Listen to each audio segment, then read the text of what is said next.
da mãe e do filho, conforme a lei de Moisés, Maria e José levaram Jesus a Jerusalém, a fim de apresentá-lo ao Senhor. Conforme está escrito na lei do Senhor, todo primogênito do sexo masculino deve ser consagrado ao Senhor. Foram também oferecer o sacrifício com par de rolas ou 2 pombinhos, como está ordenado na lei do Senhor. Em Jerusalém havia um homem chamado Simeão, o qual era justo e piedoso, e esperava a consolação do povo de Israel. O Espírito Santo estava com ele. Ele havia anunciado que não morreria antes de ver o Messias que vem do Senhor. Movido pelo Espírito, Simeão foi ao templo. Quando os pais trouxeram o menino Jesus para cumprir o que a lei ordenava, Simeão tomou o menino nos braços e bendisse a Deus. Agora, Senhor, conforme a tua promessa, podes deixar teu servo partir em paz. Porque meus olhos viram a tua salvação, que preparaste diante de todos os povos, luz para iluminar as nações e glória do teu povo, Israel. O pai e a mãe de Jesus estavam admirados com o que diziam a respeito dele. Simeão os abençoou e disse a Maria, a mãe de Jesus: este menino vai ser causa tanto de queda como de reerguimento para muitos em Israel. Ele será um sinal de contradição. Assim serão revelados os pensamentos de muitos corações. Quanto a ti, uma espada te traspassará a alma. Havia também uma profetisa chamada Ana, filha de Fanuel, da tribo de Aser. Era de idade muito avançada, quando jovem, tinha sido casada e vivera 7 anos com o marido. Depois ficara viúva e agora já estava com 84 anos. Não saía do templo dia e noite, servindo a Deus com jejuns e orações. Ana chegou nesse momento e pôs-se a louvar a Deus e a falar do menino a todos os que esperavam a libertação de Jerusalém. Depois de cumprirem tudo conforme a lei do Senhor, voltaram a Galileia para Nazaré, sua cidade. O menino crescia e tornava-se forte, cheio de sabedoria, e a graça de Deus estava com ele. Palavra da salvação. Glória a vós, Senhor.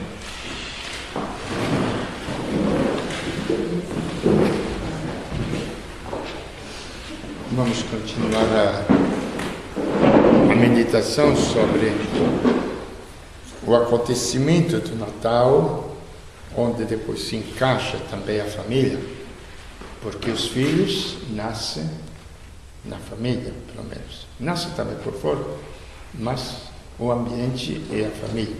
Se a gente lembrar bem, tudo que nós possuímos, pelo menos eu, o básico da vida, aprendi em casa.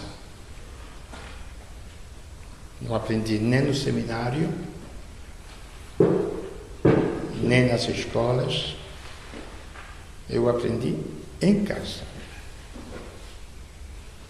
Então, o que deveria ser uma família?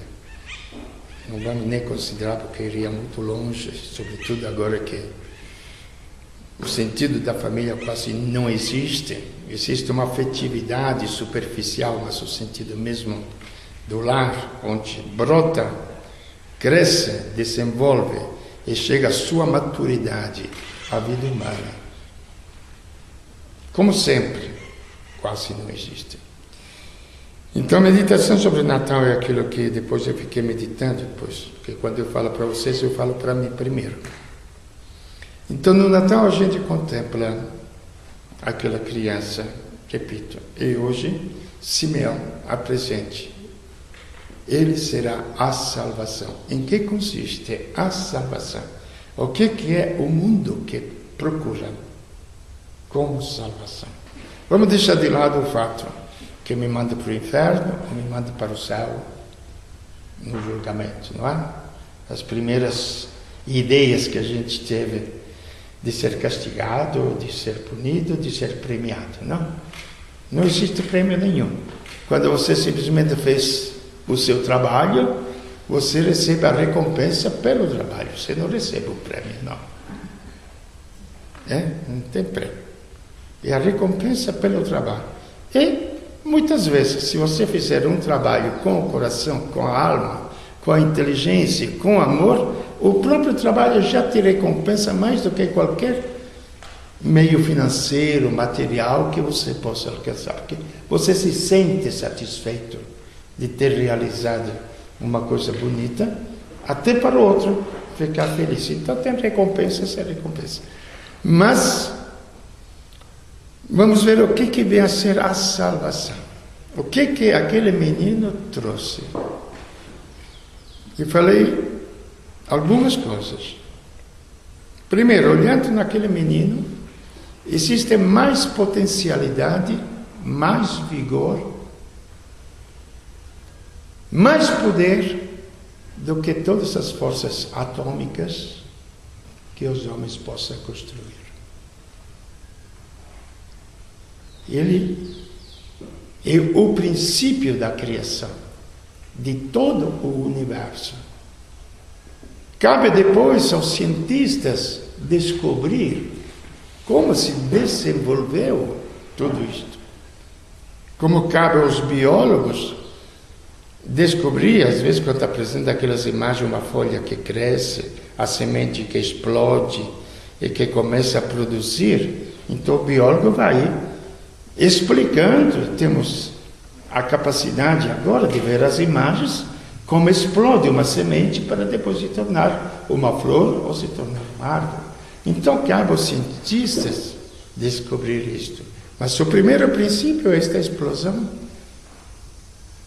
de todo o universo, todo o universo,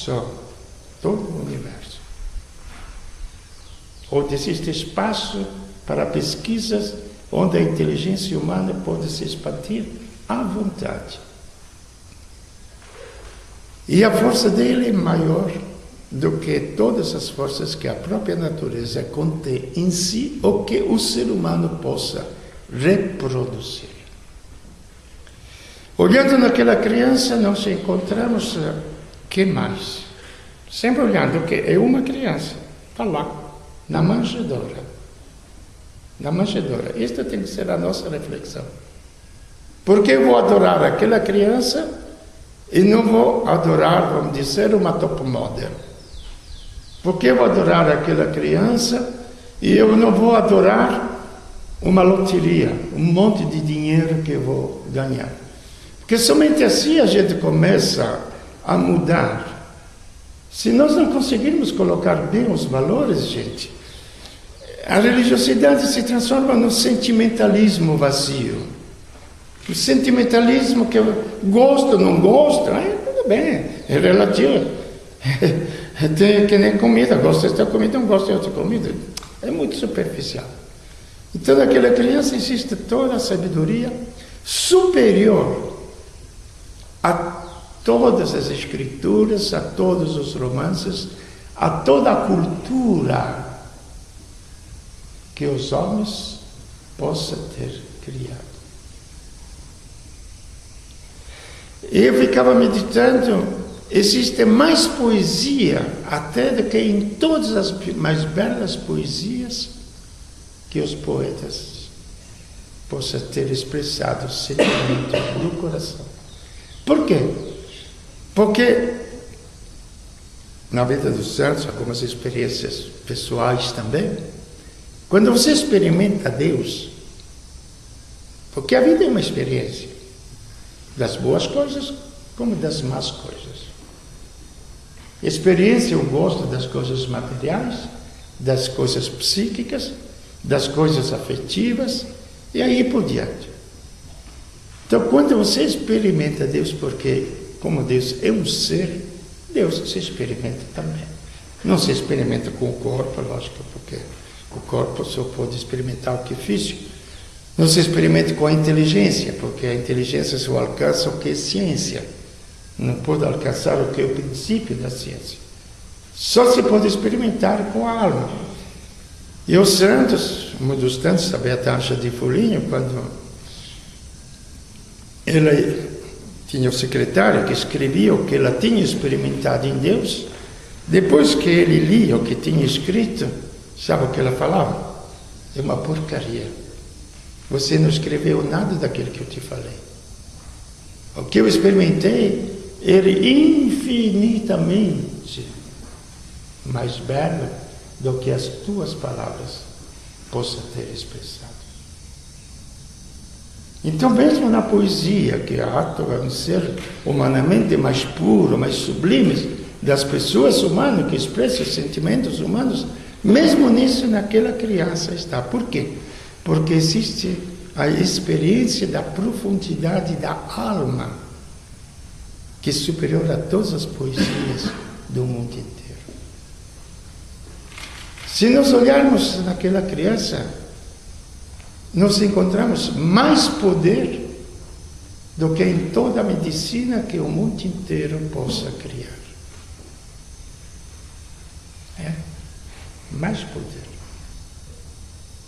do que todos os hospitais juntos, centro de pesquisas. São coisas práticas, gente, não são coisas assim.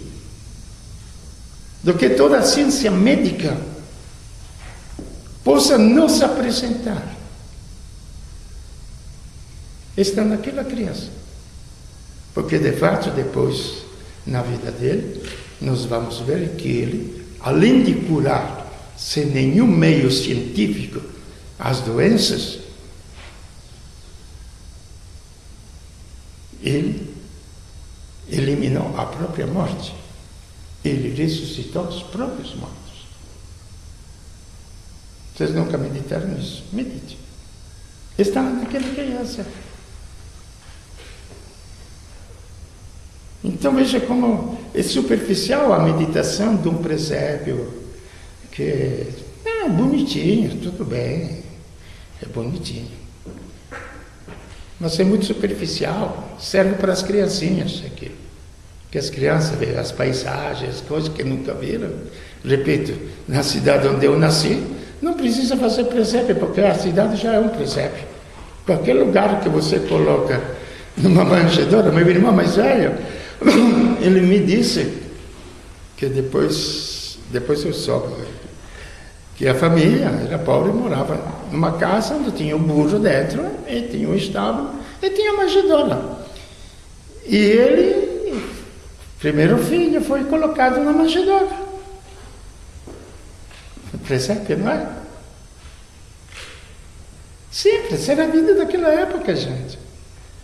Então não é esse sentimentalismo, eu repito que é bonito, não estou dizendo que não seja bonito, da ternura, etc., mas não é. Nós precisamos ver o que é aquela criança. Aí, se acreditamos que de verdade ele é o Salvador do mundo, então se ele é poder, ele traz todo o poder dele sobre o universo inteiro. Se ele é cultura, sabedoria, naquela criança nós encontramos superior a todas as escolas que podemos frequentar no mundo inteiro. Se ele é vida, naquela criança nós encontramos mais do que todos os hospitais, mais do que toda a ciência médica. Não somente isso, porque isso seria de fora para dentro. Quer dizer, dele para nós, aonde a nossa religiosidade fica momentos sublimes de alegria, mas depois passa. Ele quis trazer tudo isto e colocar dentro do ser humano, aonde vem o sentido da família, é o sentido do batismo. E o anúncio nos primeiros tempos do cristianismo foi sempre isto. Já falei, repito, medito, porque repito para mim um monte de vezes, porque eu sou meio burro, sabe? Ou completamente. Então as coisas ficam na cabeça só devagar. Entendeu? Tem que meditar muito para entrar e fixar. O que foi o anúncio do cristianismo? Porque ele revolucionou o mundo. Que fez uma guerra social, porque implantou o sistema, porque foi o economista, porque isto e aquilo. Não. Porque tudo isto que ele tinha dentro de si, ele trouxe e colocou dentro do ser humano. Como é que sabemos isto? Sabemos porque Deus se revelou isto a São Paulo. São Paulo foi elevado ao céu, como já disse. Desculpe. Os apóstolos foram testemunhas, que ser todo o Antigo Testamento, a Sagrada Escritura, os profetas, tinham anunciado que viria este Cristo. O próprio Simeão, ele fala, glória de Israel, etc. Então eles tinham todo um precedente de praticamente 2000 anos de história, desde Abraão, depois com Davi no ano 1000, e depois toda a história do povo de Israel e todos os profetas, que anunciaram, de fato, quando foram perguntar aonde que nasceria o Salvador do mundo, na Escritura estava escrito em Belém. Quer dizer, não é uma coisa por um acaso. Já estava anunciado que em Belém teria nascido o Salvador do mundo. Mas aos outros que não tinham a Escritura, não tinham os profetas, não tinham nada do povo de Israel, como é que você anuncia? Eles não faziam, não sabia nada. Aí Deus, que queria revelar à humanidade toda quem era o seu filho, então enquanto Pedro, João, etc., testemunharam a vida na terra daquele homem e disseram aquilo que vocês esperavam, é o carpinteiro, o filho de José, de Maria, que vocês crucificaram e Deus ressuscitou dos mortos, São Paulo anunciou.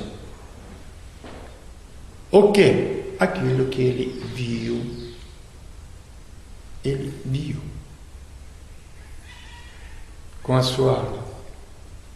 E ele mesmo fala, e fui levado ao céu. Não lembro bem se estava no corpo ou se estava fora do corpo.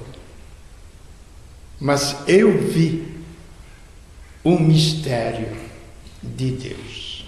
E qual é este mistério de Deus? Este segredo de Deus? Aquele Cristo que nasceu lá em Belém, que foi crucificado, não habita mais nos templos, não habita mais nas igrejas, por incrível que pareça. Eu anuncio o Cristo que está em vocês. Ele é o futuro da nossa vida. A nossa vida não tem futuro nesse corpo biológico que nossos pais nos transmitiram. O futuro da nossa vida. E quando se fala futuro, o que vem a ser o futuro? De uma criança que é concebida, de uma criança que nasce. Qual é o futuro? Não, vamos deixar amor. Não, vamos olhar agora positivamente. Qual é o futuro de uma criança recém-nascida? Desenvolvimento, não é? Físico, psíquico, os estudos, e a gente, a família, dá tudo para que tenha um futuro assim, não é? Isso aqui é o futuro que nossos pais nos deram. Bem-estar de saúde, econômico, etc. Tá. Pela fé, o que quer dizer pela fé? Deus nos revela que o nosso futuro, quer dizer, o nosso desenvolvimento, prestemos bem atenção, um crescimento Nós somos ainda um monstrinho de gente. Como a criança no ventre materno é um monstrinho que virá a ser gente. O nosso desenvolvimento é Cristo que habita em nós. Então, veja bem, toda aquela potencialidade, o poder eterno.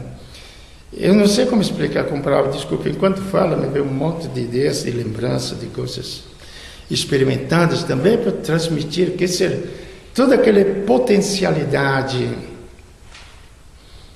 do próprio Deus, Ele vai estar em nós. Nós simplesmente vamos dar espaço para Ele poder viver em nós. Gente, é o sentido da nossa vida.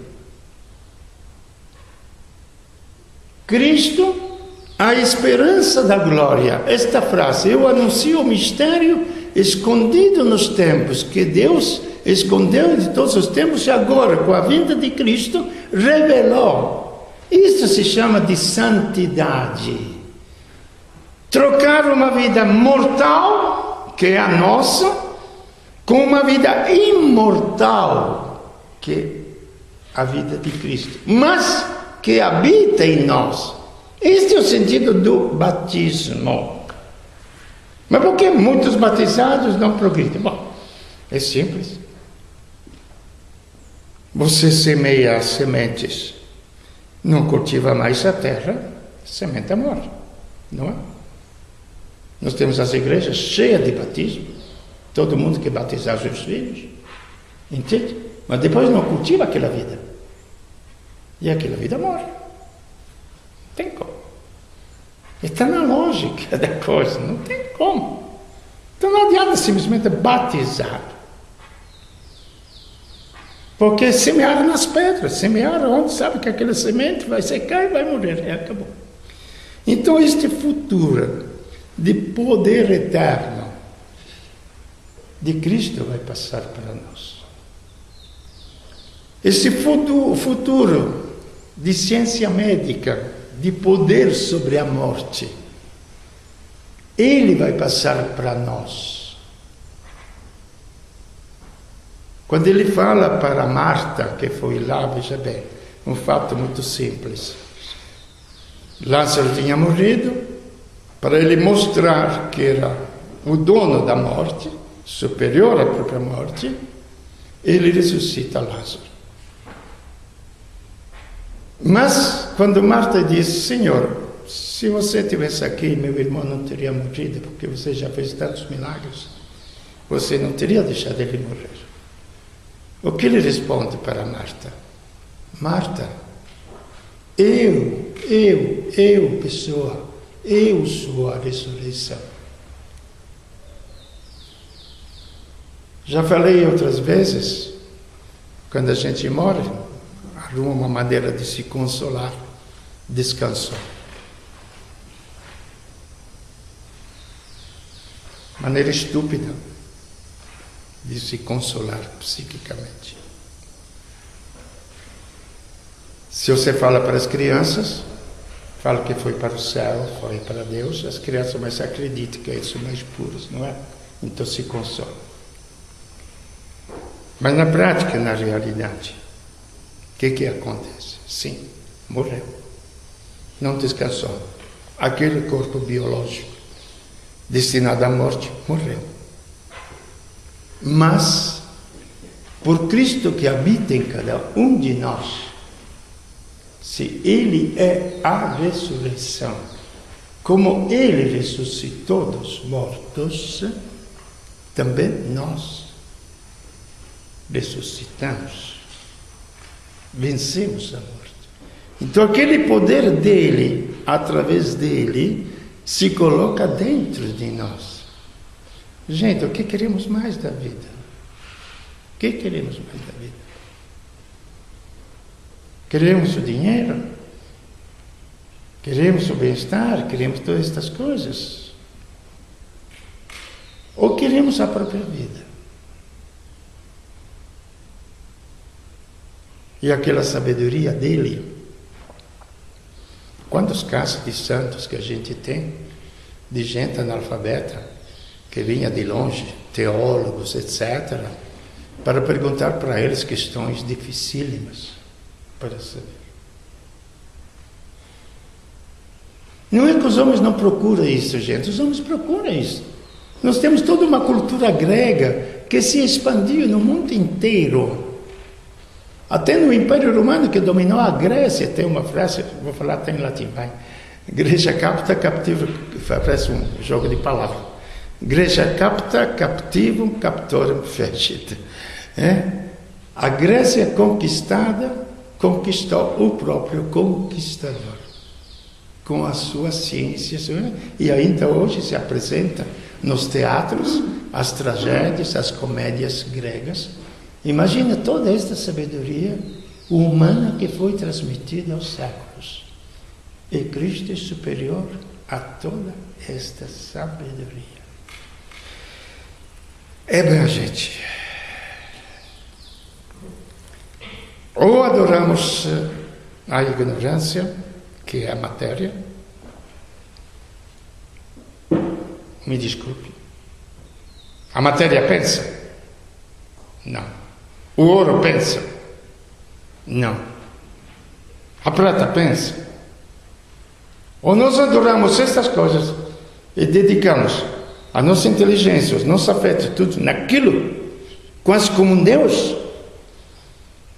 Ou nós dedicamos a nossa inteligência, os nossos afetos, a nossa capacidade ao Deus, que é sabedoria, que é ciência, que é poder, que é vida, que é ressurreição. Então o futuro está naquela criança. Aí que vem o sentido da família cristã. O outro pode ser ajuntamento. Uma família cristã, onde deveria se desenvolver não somente uma vida biológica, não somente uma vida cultural, não somente uma vida sentimental, mas a própria vida divina. Então é muito mais do que um mosteiro, gente, a família.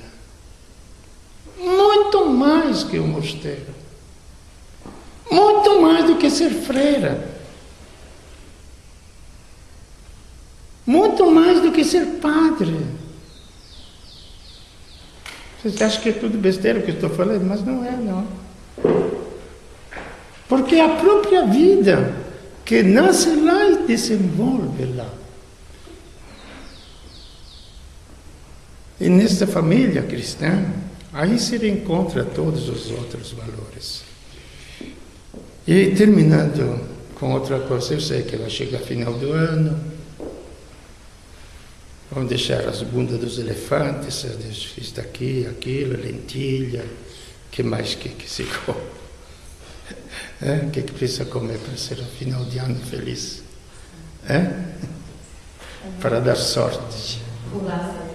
Para dar sorte. Romã? Eu tenho lá, alguém precisa de romã? Eu tenho. Tem um pé carregado. Que mais? Lá no Conviver, você sabia? Tem um pé carregado lá. Que mais? Uva também. Olha, eu aprendi uma coisa no cursinho maravilhosa. Veja bem, todas as coisas que não tem, não pensa, não ama, não vai. Que eu chamo dessas coisas, as coisas burras. Porque não tem inteligência, gente.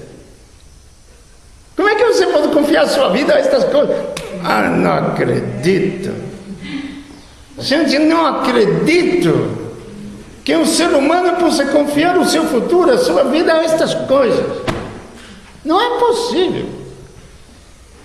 Aprendi uma coisa no cursinho, linda, que alguém ainda lembra, né?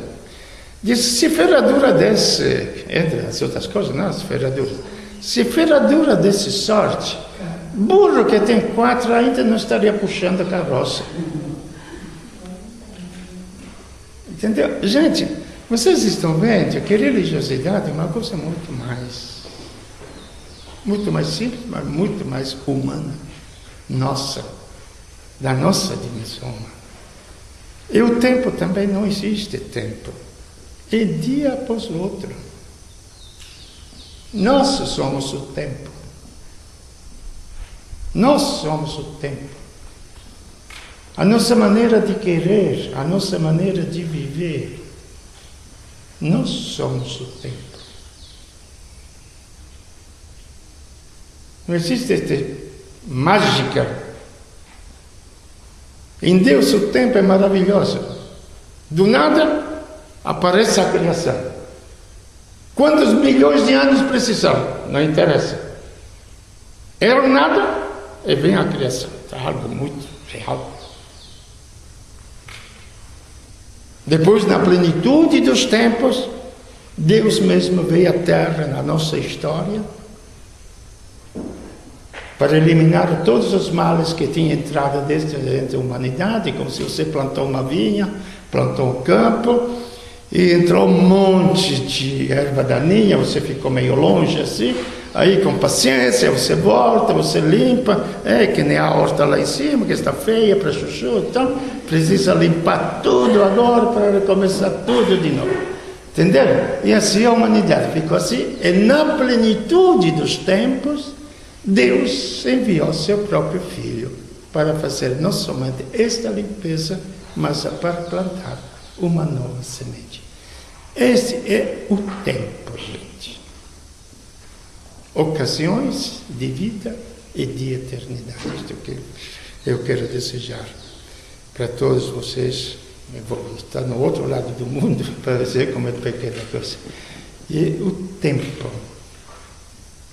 O tempo é vida. A vida faz o tempo.